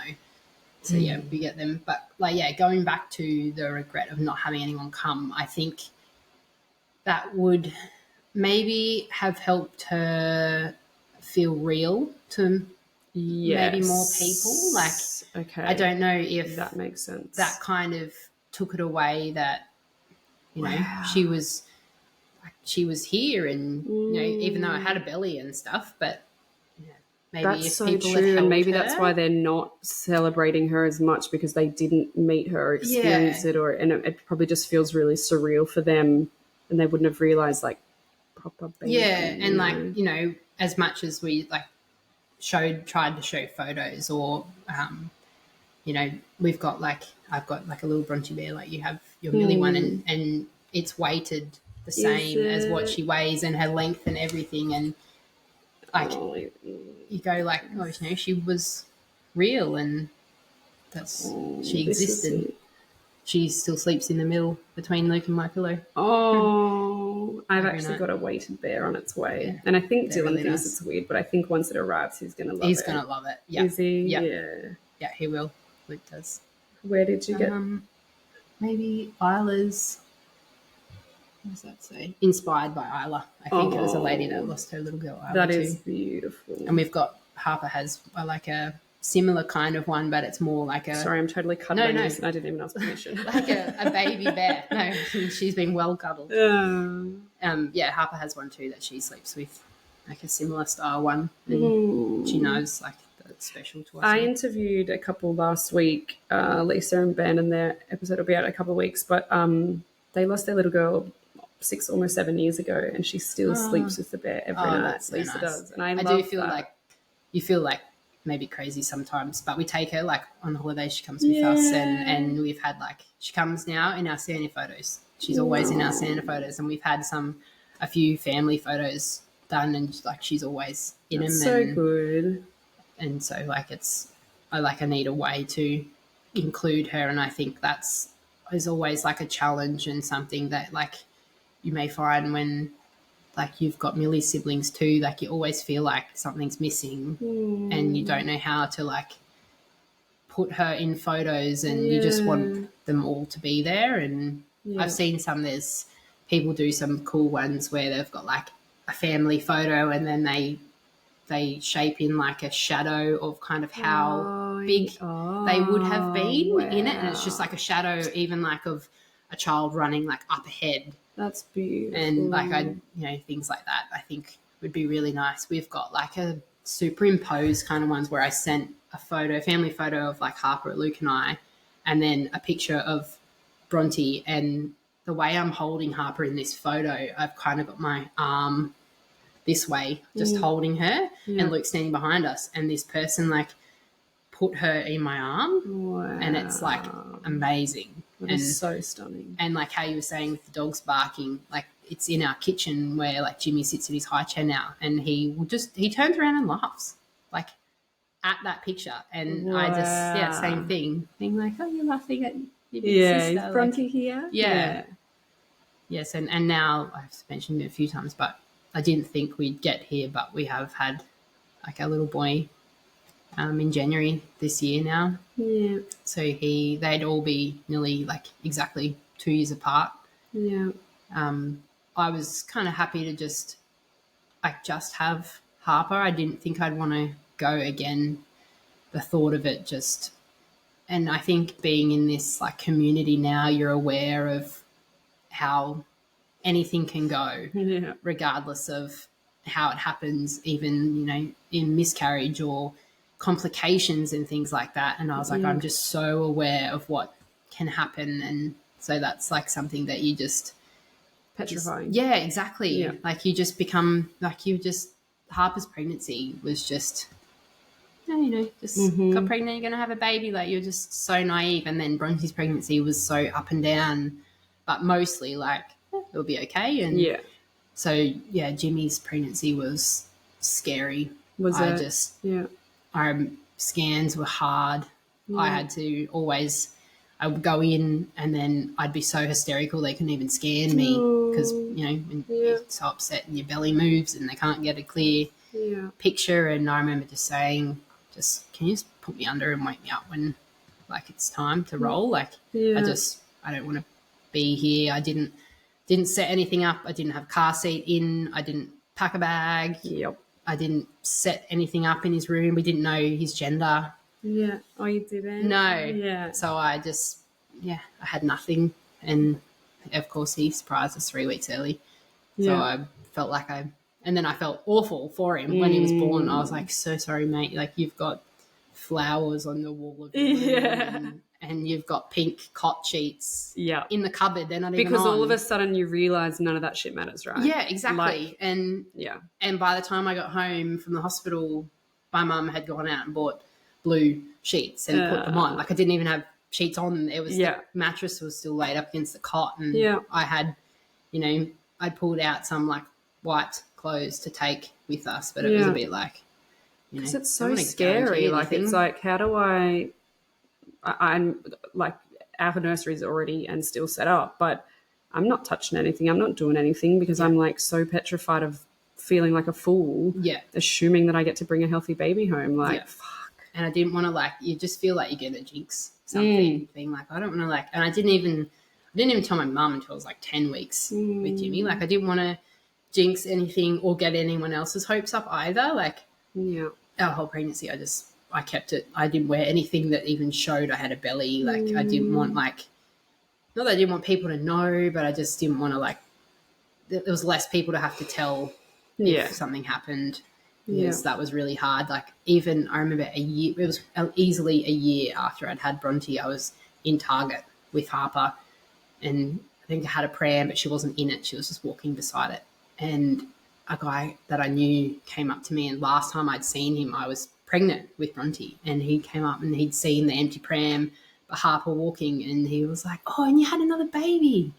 That's right. When I seen you last, you were pregnant." And I was like, I just remember being like, "Holy shit, this is like a long time afterwards." Like, yeah. being like, "Okay, like, yeah, Yep. well, no, I didn't," because he looked at the pram, being like, "Oh, you know, where's the other baby at?" And it's kind of like, "Oh no, like I had her, but she passed away," and so you just still all of that time later, you're getting hit with those moments, and I don't know if it's just the time in your life, but you get asked all the time how many kids that you have, and I still don't know how to answer that question. And if I answer it one way, I feel terrible if I don't include her, but then I feel like, oh, how do I keep going? Because it never ends with, oh, 3. And then they go, oh, how old are they? And what are their genders? And where are they? Because you've only got this one and this one here. So and then you've always got to have that. Do I have time to have this conversation? Do I have the capacity? What am I going to say? My husband's always like, just tell them. Like, just tell them. And I'm like, I just, I've got 2 little kids I don't need to, like, lose it at, like, in front of all the time. And, I just pick my crowd now and go, like, if I'm having a good day and it doesn't catch me by surprise, maybe I'll say 3, and sometimes I go, oh, she's at, with my mum, or because they always just keeps going, like, where's the other one? Like, oh no, I've dug myself a hole, and she's in heaven. And sometimes I do just say, and like I just go, oh, and I still like struggle with answering those questions. I'm not like the most open person, and then I'm like, why am I feeling so uncomfortable? I know when it's doesn't need to be like that, but I'm like getting better. Like I do love talking about her and sharing like her photos, but I think I realize that I think other people, I feel other people's discomfort as well, and which is true. People are uncomfortable, and I understand that, and I totally am and was too. But like you were saying, pick your crowd, but we didn't choose to be uncomfortable. We didn't choose to. It's like this big thing going on social media at the moment where people aren't doing trigger warnings because we didn't get a trigger warning, and I'm like, I actually love that. Yeah, like, why? Too. I don't get a trigger warning when someone's going to post their healthy child, even though I'm stoked for everyone that has a healthy child, don't get me wrong. But I have photos of Milli in the salon, and I have all of the things because I want people to know that I am comfortable talking about it, and I'm not going to feel uncomfortable. And all my clients have loved talking about her, which is so divine. But I think because I'm just like, I can't not talk about this, and it might make you feel uncomfortable, but this is my reality, and my life is very uncomfortable at the moment and probably will be forever. And so if that makes you feel uncomfortable, then we just can stop the conversation. But I probably won't have a conversation with you then, because this is all I can talk about at the moment. I know I mentioned something to Dylan's family the other night at dinner about the post I'd done on the Facebook group to advertise that I was reopening business. And I'd put on there, like, I've just been on maternity leave, but sadly I didn't get to bring my little girl home, and da-da-da-da-da. And I saw one of Dylan's uncle's faces and went, oh, like a bit like as if maybe that, like, he felt uncomfortable or maybe that was distasteful or whatever. And he's a divine man. It wasn't, but it was just that I saw the awkwardness, and I was like, I have to explain it because I can't open my business and people come in and me pretend that didn't happen. It just can't happen. And expect that she's here, is going to be around or something too. Like, well, exactly. And then I have had my first client this week that was laying there, and she said, oh, I saw your post on Facebook, and da-da-da. My assumption was that she saw that post. So I'm doing a browse, and she's talking about her grandkids, and she's going to see them for Christmas, and she's so excited. And then she's like, so do you have kids? And I went, oh, you didn't see that one. Yeah, and I was like, oh, I thought that the post you saw was that one. And no, my little girl died in July, actually. And obviously then she felt awful, and I wanted to avoid all those awfulnesses by pre-warning people. But, she looked to the side and saw the photos, and then we chatted about Milli for ages, and it was beautiful. But you know what? I think, like, you love talking about Bronte, talk about her, do it with pride. If people feel uncomfortable, that's on, like, I quite often, if someone feels uncomfortable, I'll pat them. I'm like, it's okay. I know. And you're like, I'm comforting them. I comfort them. I do. Every one of my clients has cried that's come in. Yeah. And I've only cried once with one of them. I felt really safe with her. And not that I haven't with the others, but usually I'm in a space of, okay, I'm working. Yeah. They've all cried and I've comforted them because it is also sad for them to hear that story. Like they were on that journey with me and they're devastated for me. And so, but yeah, I think it's nice too that like, I think I didn't get that a lot, that it was kind of like no one's showing any emotion, like, you know, just someone else cry with me at least. Like, I think I was a bit like, oh, everyone's just rolling on with their life. Like, should I be doing that too? Like, I didn't know anyone that like had experienced anything like it. I had a friend, funnily enough, the two like best people that are still like will forever, they know it's Bronte's birthday coming up, is who's now a close friend, was the friend of the friend that had the CMV baby, really? and her sister, and she has had some miscarriages before she's got her two beautiful girls now, and they are like the best, and they're just, I don't know, they're just those people that are okay to laugh and cry and ask the questions that you wanted people to ask, and it's just a simple like, how are you really going? Like no one ever asked me that. I remember being like probably 3 months later after she was born saying to Luke, I'm just so surprised. Like, I don't want to make it all about me, but no one's asked me how I am. And Luke would say, oh, they've asked me, everyone's asked me how you are. Oh. And I was like, like I just thought everyone had completely forgotten. And I was like, and he's like, I keep telling them, like, ask you. He's like, I don't know, like, you know, she's distraught. Yeah, she's not okay. Yeah, actually. but if you have nothing, like some people don't know what to say and they get scared, and I understand that. But I think that's why this podcast is good. So in that space, what would you have wanted? Like, definitely someone like people to ask how I was, and or you know, we did have like a good friend of mine came and visited. It was a tricky time. I had 11 friends pregnant at the same time. One of them was like my sister-in-law, who I am super close with. We had our first babies together and we're having our second babies together. And another girlfriend of mine, same, we had all our babies. And then even Jimmy, she's had a little boy at the same time. So, and she speaks about it, that we had our 3 babies together and like they were the ones that came. And I understand that would have been like, I can't even really imagine kind of being pregnant at the same time, having like with someone that's lost a baby. But yeah, not saying anything was definitely harder. Yeah. Like just even a text, even if they didn't like come and see. But, and then I know you've spoken about it, like that initially, you know, a lot more people ask, and then as time goes on, it kind of goes quieter, and that's when it kind of, and it, because probably it took 3 months or 4 months for it to really hit me what had happened. Definitely. And I spiraled pretty hard after that into depression, and I tried medication and things like that after just going to my GP. That was like, she was awesome. Yeah. And just trying anything. Like I realized that I was just looking for a break from everything. I remember going once and saying to her, like, not with Harper in the car, but I like drive along being like, I wonder how hard I'd have to hit that just to get in hospital for a few days, just so I can have like a bit of a rest. Like I don't want to hurt myself, but I just need like just a little rest. And she was like, that's not normal. Yeah. It's like, okay. Yeah. And but I found the medication I felt nothing, which was okay at the start because it was better than kind of what I'd been dealing with. Yeah. But then I realized I needed to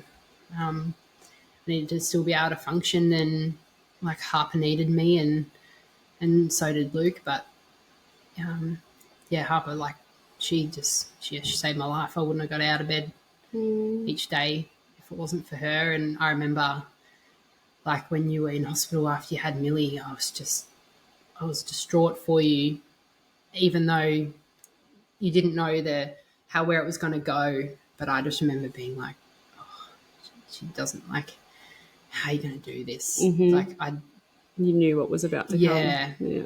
And like, and it's not something I ever want to, I probably don't ever want her to know how important it was for me to have her and have her waking me up at 6:30 every morning being like, time to get up and get going. But yeah, I wouldn't have gotten up if it wasn't. Which is so beautiful to hear that side of it, because like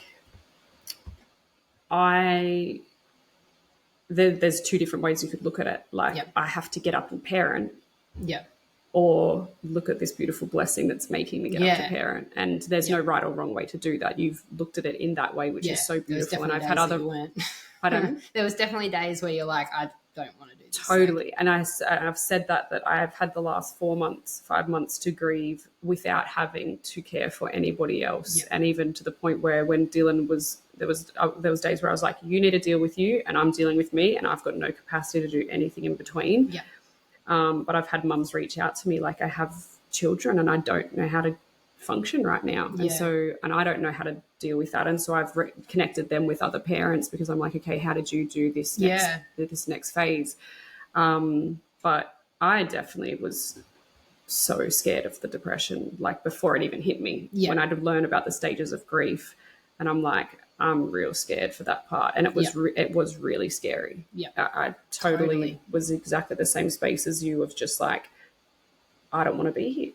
I just want to be in heaven with Milli, and I'm not going to do it. And I am here. But actually, one of the snippets from this week's podcast was like, finding reasons to live. Yeah. And my psychologist would say to me, where are you at? And I'm like, I don't want to be here. And she's like, okay, have you made plans for anything? I was like, oh, absolutely not. Like, I'm not going to do it, but I don't want to be here. And it's just that, like, I just need rest. But and she would say, what is it that's keeping you here? And I literally was saying, like, I think about my nieces and nephews, and they make me want to keep going. I want to inspire them to be strong, and I want to, show them that, we can get through life's challenges, and whatever that, that's just what came to me in that moment. Yeah. That's what I was living for. And, I wasn't going to, but it's so fucking valid. There was days where I slept for 17 hours a day. Literally, I'd get up, maybe go to a psych session, or I was getting to Pilates, weirdly enough, but I was just trying to do something from, to go spend an hour, not talk to anyone, not make friends, just do something for me, and then come home again. Yeah, fill in the day. But I'm glad you had a good GP. Like, I'm glad that she gave you things to, medication. I am a big advocate for medications for things like this, whether it's situational or long term. And I'm surprised, did she not give you a mental health care plan for your psych? Or she did. She did, but I went down there like, okay, I'll just go and see a psychologist. So I rang around, and they were all like, this was in May, about 6 months later, and I could see some people starting in July. And I was like, I just imagined it would be sooner. Mm-hmm. And when so I just kept going back to see her, and I just said, I'm sorry, I don't, like, if it's okay that I'm doing it like this instead, but I just feel so safe with her. And she actually opened up and she said, I don't normally tell people this, but I lost my second baby girl too. Wow. And she's like, so I'm so okay that you come here as often as you need. Yeah. And she's like, it's awful that this is the scenario, even with psychology. And I end up, like, because I didn't really know what to expect, but I went to like 3 different people before I went to someone twice, and it took me ages to get in. And I probably went and saw the last lady maybe like 3 times, and I think the last time I tried to call was probably around this time last year, and it was like, the offices were closing, and I was like, it's obviously not for me. Like, I'm a bit more like, I'm feeling really shit now. And I think I just work through it. I find I lay, like, even last night, like, I was nervous about today and like wondering what I would say. And so I just talk to myself in a not so crazy way, but into my head. I start from the start and do like what we do today. And I just like talk it to myself, and that kind of seems to help. And nothing else kind of really worked for me. Yeah. Exercise was like a good outlet.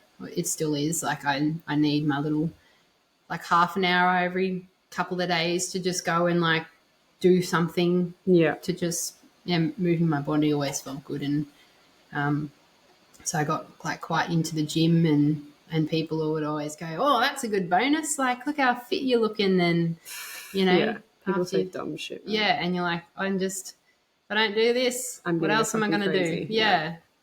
And so you tried to like find the light in it all, but it's trying to find something. And what a blessing that you were doing Stacey's like mums and Bob's classes and that we met like that. All of those, like when I look back at like how our paths crossed, like I literally wasn't going to join that until after Milli was born, but instead I joined like only 5 weeks earlier, like and then to have you guys surround me so beautifully in that time was just and I know that everyone was so affected because I was literally training with you till 4 days before I birthed her.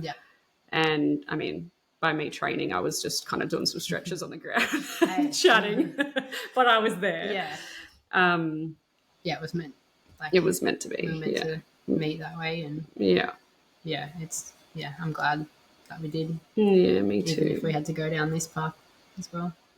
And it's just so crazy that my first thought about not going back was, and I know there were so many kids there, but I just used to always remember you training next to me and Jimmy being there, and I'm like, I just can't go back and see that baby. And do you know what I mean? Yeah. Like it was like totally. But I just had no idea of your story. And so I think that's such a big thing. Like we just never know someone's story. And because why would you be at a PT group telling me about the baby you lost when I'm pregnant? And I just met you, you know? So of course I wouldn't, but I also just didn't know people had gone through this. And it opens a different world. Yeah.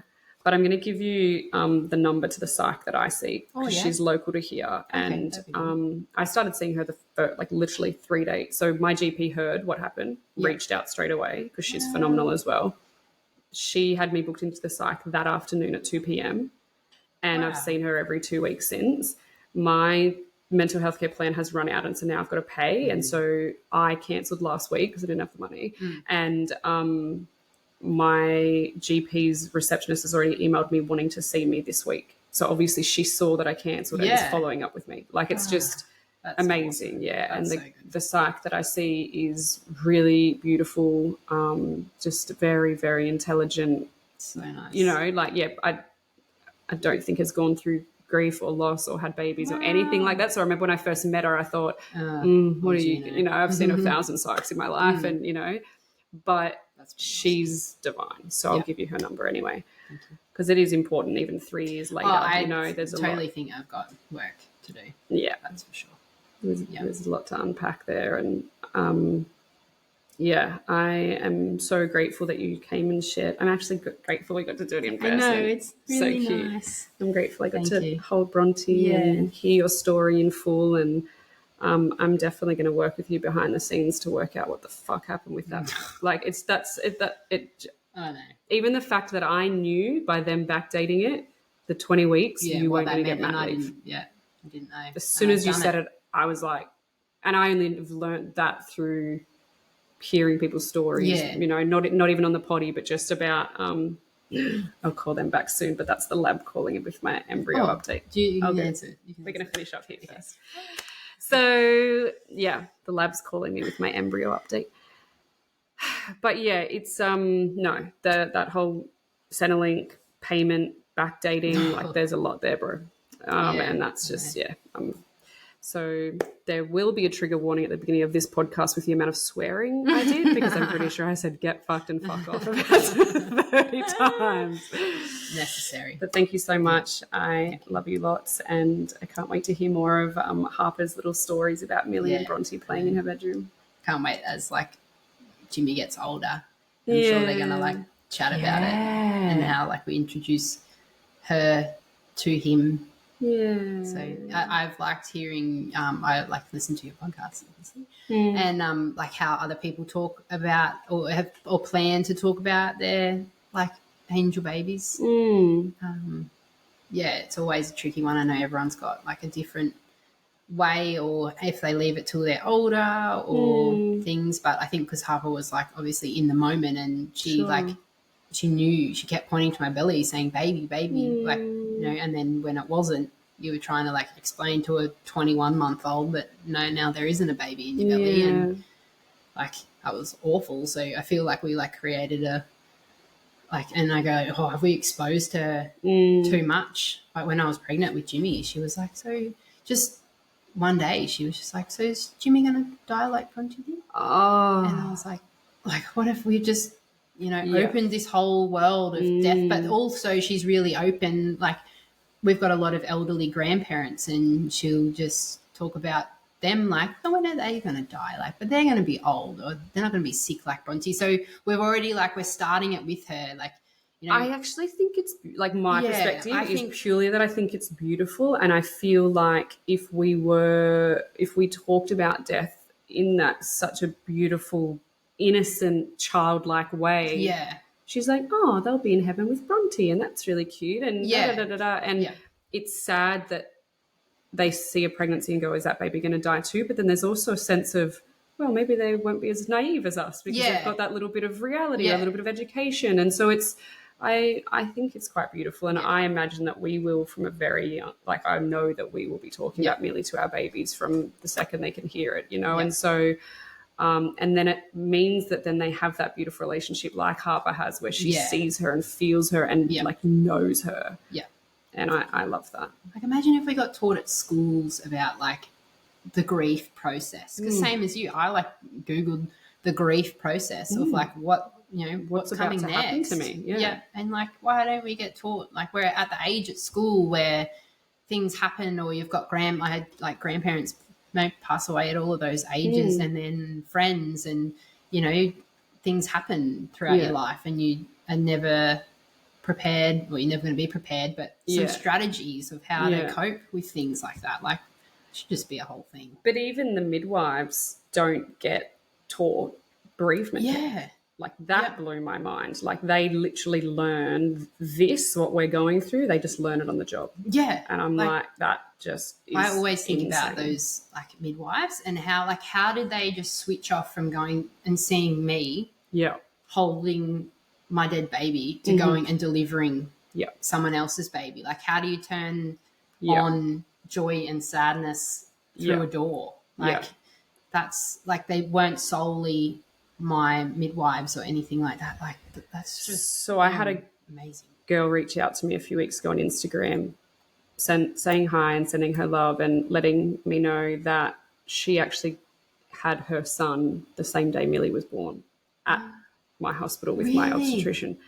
And I was really thrown by the message. Like, she meant it with all good intentions. Like, and she was telling me that it was actually her healing birth because her first one was quite traumatic and she almost passed away, and so did her baby almost. And they're fine now and they're all good. So she had a planned cesarean, same day as me and Milli. And I didn't even reply at first, like, for ages. I just was like, okay, thank you, that, like, just leaving that there. Yeah. And then her husband came into my salon to get his teeth whitened a few weeks later, but I didn't put two and two together. And he said, I don't know how my wife knows you, da-da-da-da-da. And then she liked one of my comments. And then, anyway, I worked out and I messaged her. I said, oh, my God, your husband was in my salon today, blah, blah, blah. I didn't. And she said, yeah. And I said, look, and I started crying in this voice message to her. Like, I said, look, when you sent me the message that your son was born the same day as Milli, like, I was super triggered. And, like, but my next question was, like, what time was he born? And he was born at, like, 3 o'clock in the afternoon. So they had experienced Milli, and I know that they went out and had fresh air, and some of them had to leave work for the day, and everyone was very traumatized from Milli's birth. And then I went onto her profile and I had a look, and I had a feeling her son was born after Milli because I could see on their faces were different, the team. Yeah. And I just, like, I knew the team well, right? You know? And so I was like, I knew that she was going to say after, like, so Milli was born at 11:11 and he was born at 3 or 4 in the afternoon. Wow. And I just thought, how do they just go and on? Sometimes they can't. Like, I literally know that some people went home that day and didn't go back to work for a few weeks, and, you know, others did just have to switch off and keep going. And it's just, I have a lot of credit for people that work in the field and the industry. But I know, it will. I think I've said to you before, like, I think you posted something the other day about whether you choose to go back like with the same obstetrician or not. Like there's always going to be either way. And I actually decided to go. I didn't initially, but then I was kind of led in that direction by some divine timing that I ended up back with the same obstetrician when I had Jimmy. Okay. And they did say like how healing that was to be able to like provide care for us. And I think that, they just knew what we'd been through, and I never had to explain anything. I never felt like, the way I carried on, sometimes I felt like I never had to explain why. They have all said that. Like we've seen the midwives, the nurses, the NICU, the PED, like all of them. And like we even had an events one night and we were all having drinks upstairs later on, and they were all coming up to us like crying. Hi, like you don't remember me, but I was in Milli's birth and we just talk about you guys all the time and we just can't wait to be there to birth your next babies. Like they all say that, and I love that, and I think it's really beautiful. So that's just something I have to work through in terms of my trauma of the cesarean, as to who I can imagine seeing at the end of my table. But it is beautiful to hear that, and I know it would be like, because at the end of the day they just all want healthy babies for us, so for them to be able to experience that with you, they would have loved. I didn't want to at the start. I chose a different obstetrician. And I was going that way, and then I got a call a couple of weeks later and said that she's not taking anyone, but would you go and end up being the same obstetrician? And I was like, well, it's meant to be. Absolutely. And that was great. All right, my lovely. I'm going to go call the lab back, and this potty will be out. I wrote your date down earlier. I was curious whether the dates add up with something. 21st of January. 21st of January. Yay. Oh, that's actually the day after Jimmy's birthday. Is it? I was about to say, I bet you it's something. And it's the day, there's one day in between Jimmy's birthday and Harper starting school. And it's that day. I'm going to be a mess. You're going to be living in lots of tissues. All right, my lovely. So good to have you. I love that I can cuddle you. My cousin always says, I just want to jump through the screen and cuddle everyone. Now I get to. Bye all. Thanks for listening.